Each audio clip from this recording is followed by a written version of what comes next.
Ah, yes, the Nokia E72. The type of smartphone that makes you say, holy crap, this was possible all the way back in 2009. And look at the smartphones that come out nowadays. Holy shit. Growing up, I was a huge Nokia fanboy. My rich ass cousins would always have these really cool ass looking Nokia phones. I remember they were like the Nokia N series, mostly. And the phones just blew my mind. You could do literally everything on those phones. I didn't even know it was possible to run these types of games on them, but still I was just so fascinated to look at these phones. I was more drawn towards these Nokia phones than I was drawn towards any iOS or Android at that time. Now that I look back at Nokia's legacy, I just realized that how ahead of their time they were, that even the people of that time couldn't really fully appreciate Nokia's phones or their Symbian OS or their N series lineup. Even the E series lineup, which was specifically marketed towards the business hungry people, even they themselves had no idea what this phone was packing. So, about 15 years later, we have communities and forums and Discord servers trying to host these files in specific SIS format files for these specific models of phone. Well, some received more love than the other ones. My phone, the Nokia E72, well, it didn't receive the love it deserved.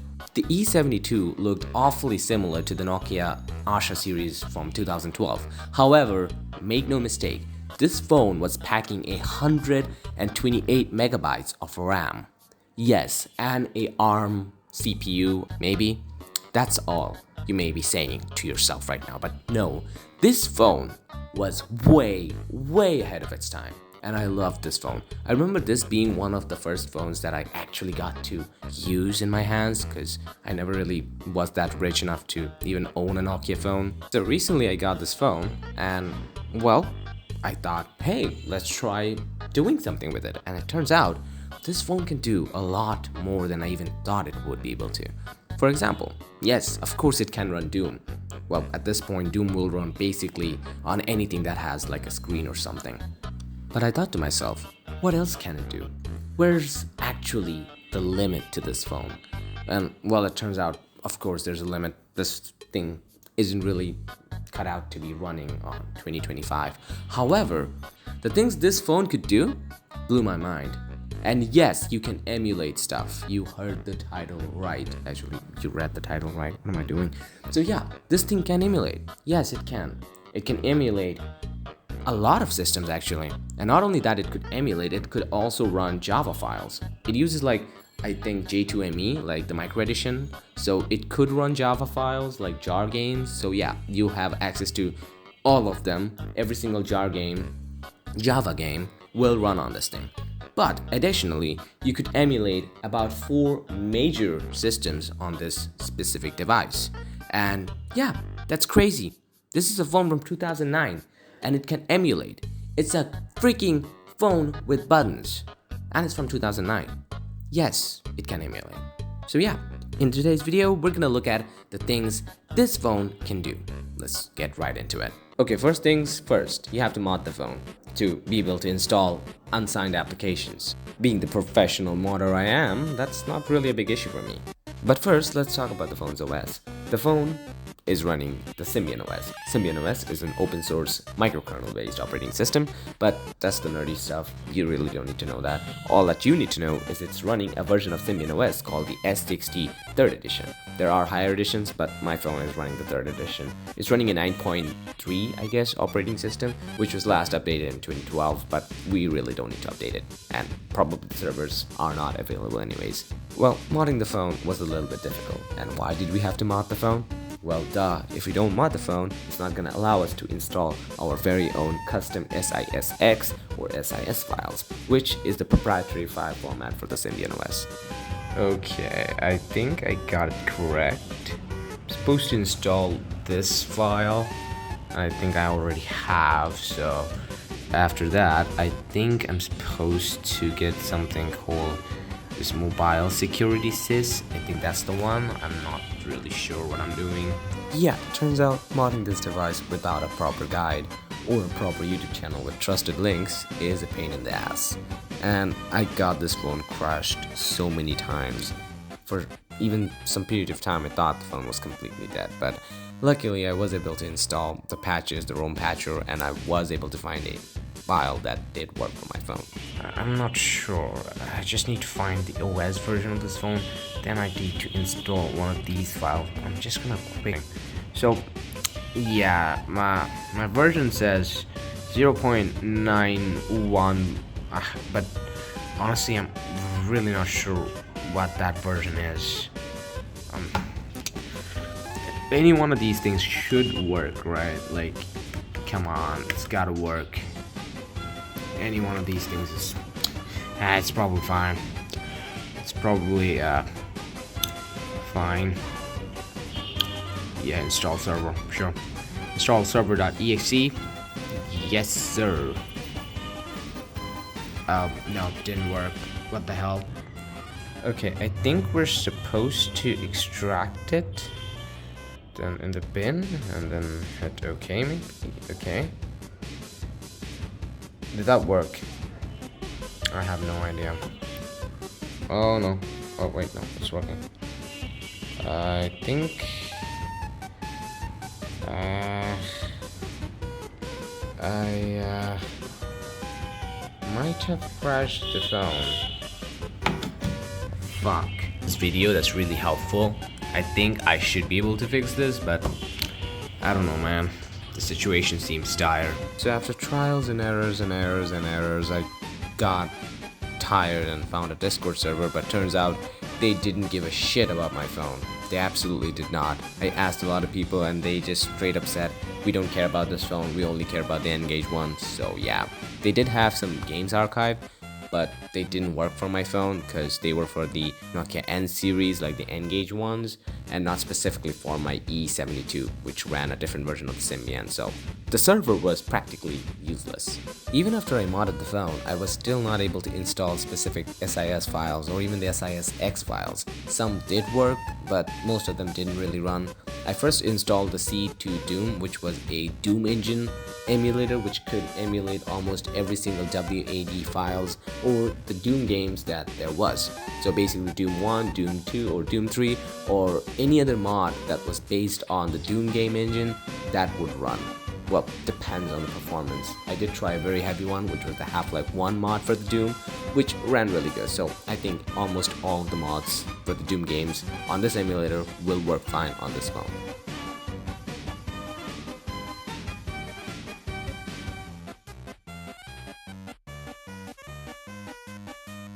So there we have it, C2 Doom, the first emulator for the Symbian OS on this specific version of the Nokia E72. It ran all the WAT files and it's flawless. The performance is great. You can map the buttons, you can change the graphics, you can do whatever you want. It automatically searches the entire library. So basically you can just have like infinite numbers of WAT files all across your files and stuff. It will just search for them and you can just switch between them seamlessly. It's great. It supports save files. It's just good.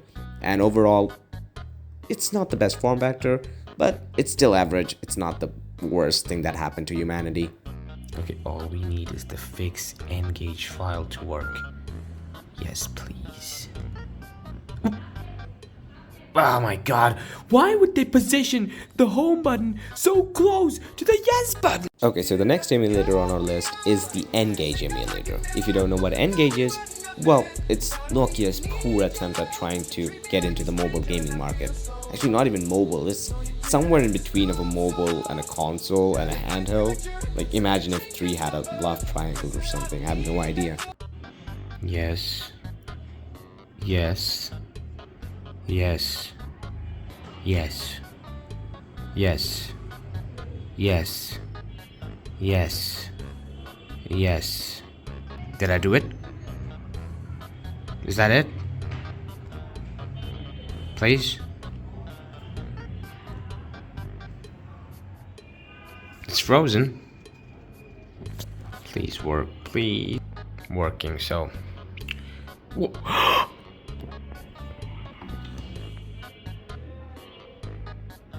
It's working. Yes. I mean, it's working, but oh boy, is it unstable. It's not even proper. Oh, wait. Okay, so it's definitely something's wrong, and it did say that it's not compatible with the phone. But to their credit, it is sort of working. Okay, let's hit new game. Let's just start it. Let's see if this thing even works. Oh, hello.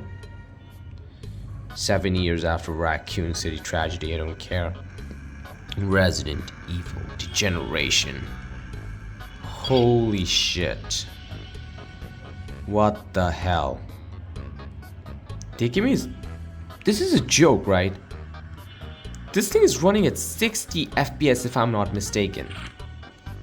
Yes, this thing is definitely running at 60 FPS. Holy... So after a lot of struggle, here it is. The N-Gage emulator running on the Nokia E series phone. It was meant for the N series phone. Hence the name N-Gage. Get it?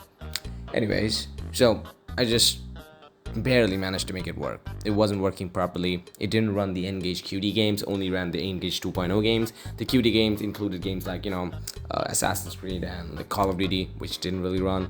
But I did get a few versions of them. I didn't get the Call of Duty running. I did have a game called The Brothers in Arms, which is a game game. You might not know it. I played The Brothers in Arms 3 recently. But yeah, it did run. Not all of them run. Only a few did. There's this game called The One, which didn't run. Asphalt 3 didn't run. Tomb Raider Underworld didn't run. But a different version of it did run, which I will show, which I did actually show at the very beginning of the video. However, the ones that did run ran really good. This is Resident Evil Degeneration running at full speed. Even the N series phone couldn't run it this well, not even the N-Gage itself, which kind of makes sense because this E series phone has a lot more RAM than the N series phone or even the N-Gage had. But it's running flawlessly. The buttons work, the layout works, the resolution and the screen size, everything just fits perfectly.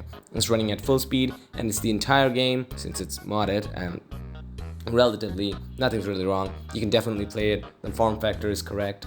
The controls are a little bit mushy and they're not the best, but it's still one of the best ways to play this game just out of your pocket in a button phone. That's from 2009 again. Another game from the N-Gage that blew my mind was the Metal Gear Solid Mobile Edition. And I was so shocked to see how they managed to make this game look so good on such a low-powered device. Like, it's just insane to me. This game looks really good. Like, it's amazing. I don't even know how they managed to make it look this good. It retains its all glorious core mechanics and gameplays. Even the shooting mode itself is completely intact. It's just so shocking to see how they were able to manage to get this thing running so smoothly on this device. It just feels like this game was meant for this platform. Apart from the shooting part, don't do that. Don't do that. But other than that, I just genuinely had fun playing this game. For a second, I forgot that I was playing this game like on a 14-year-old handheld button phone made by Nokia for people wearing suits and carrying suitcases. Man, it just goes a long way to show how much potential was in this phone. There were a few other games that I managed to run, like the FIFA 2008, which ran relatively fine, but the controls were all messed up, but it was fine. Another very interesting game that I managed to run was the Need for Speed Undercover, which was exclusive to this particular platform, and it ran really good. It ran at full speed, there were literally no slowdowns, the game was really good, the performance was really good, the overall graphics was really good. I was surprised to see they even managed to get like fake reflections on the car. Other SIS games and Java games also worked fine, though some did have some compatibility issues, but you could mostly find a working version for your screen depending on your screen size. So just look around, I guess. I don't know. For me, most of them worked and they worked flawlessly. They were just perfect. I was so deep into it that I almost forgot I was recording this phone with my hand. So yeah. Another very interesting game that I wanted to show was the Prince of Persia Ghost of Past, which was a PC title, but it had an exclusive port for the Symbian OS. It didn't specifically fit my screen size. I did try to find a working version for my phone, but I just couldn't find a 240 by 320 screen resolution. file for this game. So I just ran whatever ran well. The buttons did work, so I was able to progress a little bit. The graphics was really good, considering it's just whatever this is.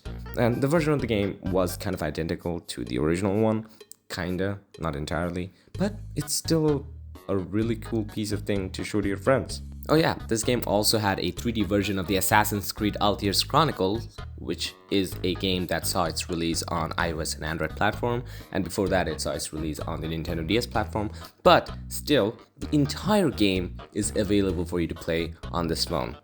It just still blows my mind that this phone can run this much stuff. It's amazing.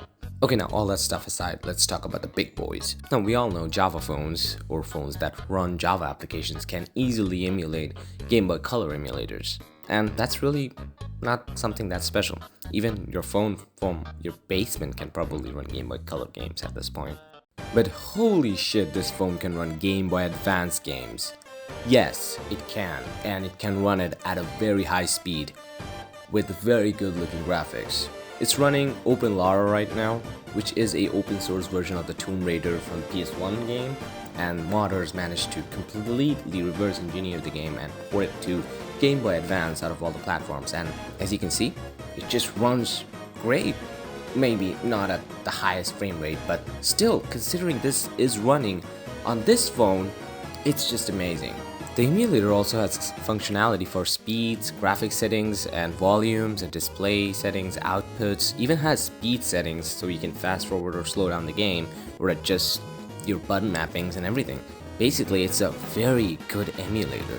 Here's Driver 3 natively emulating on this phone using the VBAG emulator. I don't remember which version I have. I think I have the 1.3 version specifically, but this game is running. That's amazing to me.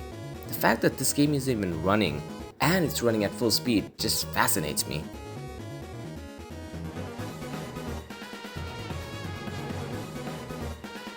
Here's Super Mario Super Circuit running on this phone. And yeah, as I said, it runs just fine. It feels almost at home playing something like this on this phone. Another very interesting game for the Game Boy Advance is the Resident Evil 2 GBA port. It's an official game as far as I know, and it has basically the entire Resident Evil 2 squeezed into the Game Boy Advance. And yeah, it's the entire game, trust me. You can download it, download the ROM and try it out. And yeah, it runs just fine. It's really good to see that something like that can be compressed into something like this. I mean, the N64 port was really impressive, but this thing, it just takes things to another level. And of course, a Game Boy Advance emulator test is never complete without a Pokemon game. Here's Pokemon Emerald, running at full speed.